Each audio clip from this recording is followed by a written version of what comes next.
Hello, everyone, and welcome back to Learn English with Mike. I'm Mike. And I'm Sarah. It's great to be with you all today. Today's episode is a little different. It's a bit more personal. The title is, I Felt Like Quitting Today, Here's Why I Didn't. And that's not just a catchy title, it's real. This morning was incredibly tough, and I seriously considered stopping everything. Wow, Mike, that's a powerful way to start. I think everyone listening can relate to that feeling, whether it's with work, a hobby, or learning English. That feeling of being overwhelmed. Exactly. Overwhelmed is the perfect word. It's that feeling when everything seems too difficult, and the easiest option seems to be just walking away. So today, Sarah and I are going to talk about it. We'll discuss what leads to that feeling, why it's okay to feel that way, and most importantly, what we can do to push through it. So, if you don't mind sharing, what happened this morning? What brought you to that point? Of course, it wasn't one big thing. It never is, right? It was a series of small things all piling up. For our listeners, when things pile up, it means many small problems are happening, one after another, creating one big problem. Like stacking blocks until the tower falls over. Perfect analogy. It started with a technical issue. I spent 2 hours trying to fix a problem with our recording software. 2 hours, just gone. I felt frustrated and behind schedule. Oh, I know that feeling. Technology can be the biggest source of frustration. Right? Then, while I was dealing with that, I checked my emails and saw a negative comment on one of our recent videos. Most comments are wonderful, but this one was harsh. It criticized my teaching style, my accent, everything. And normally I can ignore it. But today, it just hit me hard. Of course. On a bad day, one negative comment can feel louder than 100 positive ones. It really did. And that's when the thought started. Am I really helping anyone? Is this worth the stress? Maybe I'm not good enough for this. That's what we call imposter syndrome. That feeling that you are a fraud, that you're not as talented as people think you are. Imposter syndrome. That's a huge one. So you had the technical problems, the negative feedback. What was the final straw? The final straw. That's a great idiom, by the way. It means the last small problem that makes a situation impossible to bear. For me, it was looking at my to-do list for the podcast. It was so long, and I just felt this huge wave of exhaustion. I sat back in my chair, and I thought, I can't do this anymore. I'm done. I quit. Thank you for being so open about that, Mike. It's so important to acknowledge that feeling, to just sit with it for a moment. It's a very human reaction to stress and pressure. It doesn't mean you're weak. It means you're trying hard at something you care about. That's a really good point. We often fight the feeling. We think, I shouldn't feel this way. I should be stronger. But maybe the first step is to just accept it. To say, okay, I feel discouraged right now. And that's valid. To validate a feeling means to accept it as true and reasonable. Exactly. I remember when I was learning to play the guitar. I practiced for months and felt like I wasn't getting any better. My fingers hurt, the chords sounded bad, I felt so frustrated. I put the guitar in its case, slid it under my bed, and said, I'm not a musical person. I quit. And what happened? Obviously, you didn't quit forever. Well, I let it sit there for a week. I didn't force myself. I gave myself permission to quit, temporarily. And after a week of not playing, I started to miss it. I missed the challenge. I missed the feeling of my fingers on the strings, even if it wasn't perfect. The desire came back naturally once the pressure was gone. So you took a break. That's so important. So, for me this morning, sitting there in my chair, feeling defeated, I did something similar.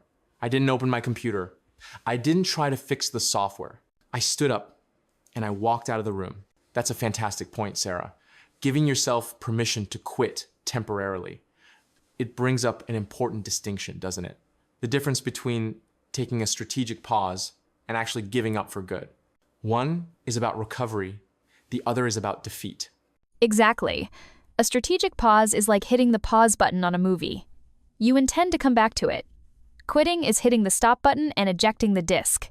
When you took your break to make tea, You hadn't decided to stop forever. You were just stepping away from the overwhelming moment. You changed your environment. Yes. I went to the kitchen and made a cup of tea. A simple physical task. While the water was boiling, I just stared out the window. I didn't think about the podcast, the email, or the to-do list. I just watched the clouds. It was a forced pause, a mental reset. That sounds like a form of mindfulness. Focusing on the present moment.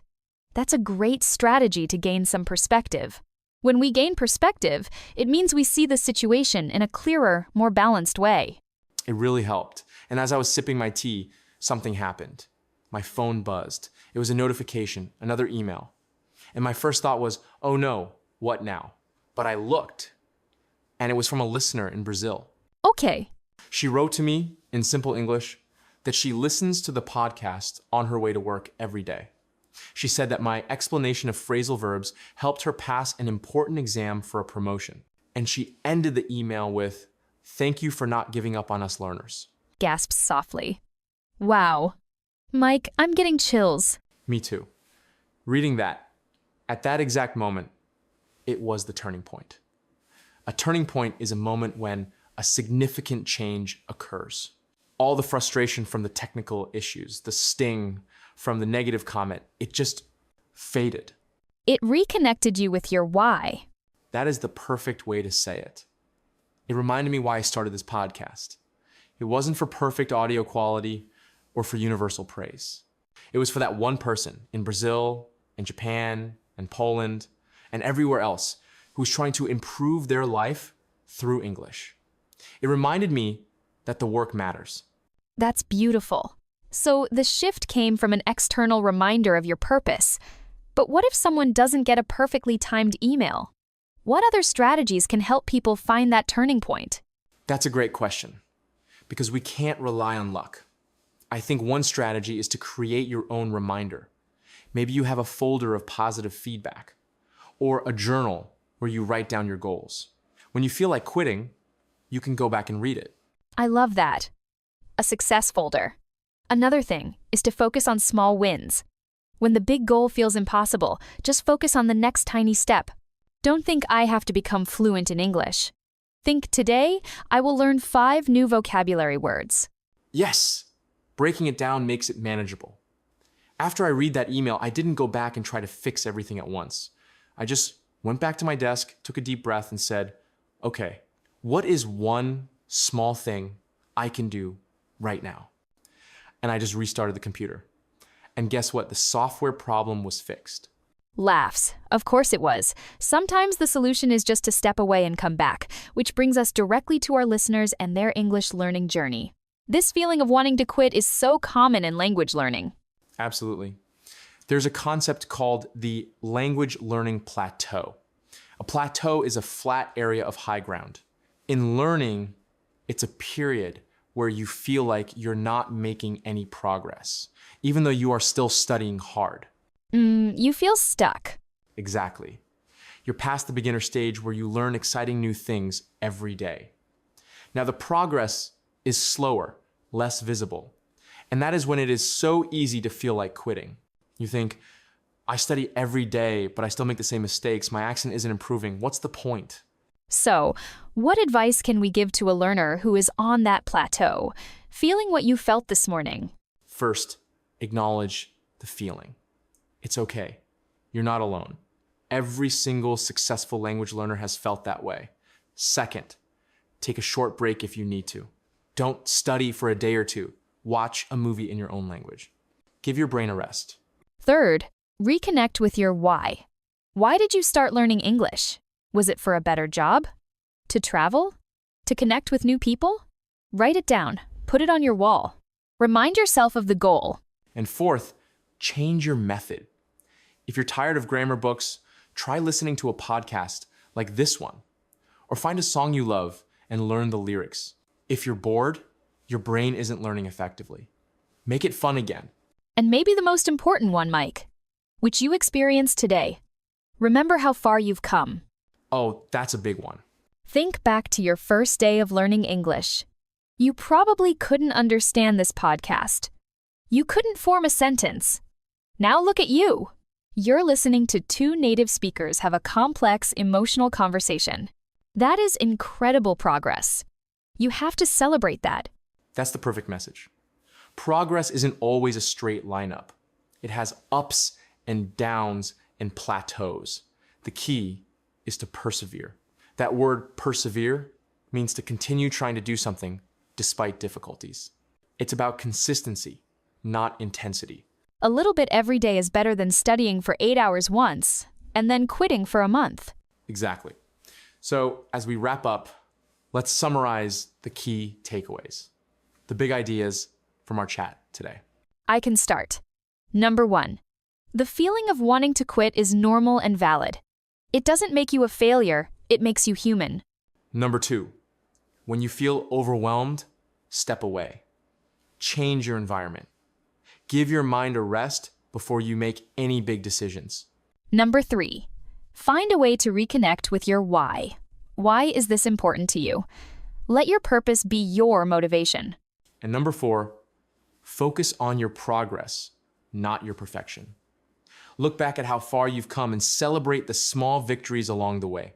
To all of our listeners, we want you to know that we see how hard you're working. Every time you press play on this podcast, you are choosing not to quit. And that is something to be incredibly proud of. Thank you, Sarah. And thank you all for listening to a more personal episode today. I didn't quit today because of the connection I have with this community, with all of you. So thank you. Keep going, keep learning, and be kind to yourself in the process. We'll talk to you in the next episode.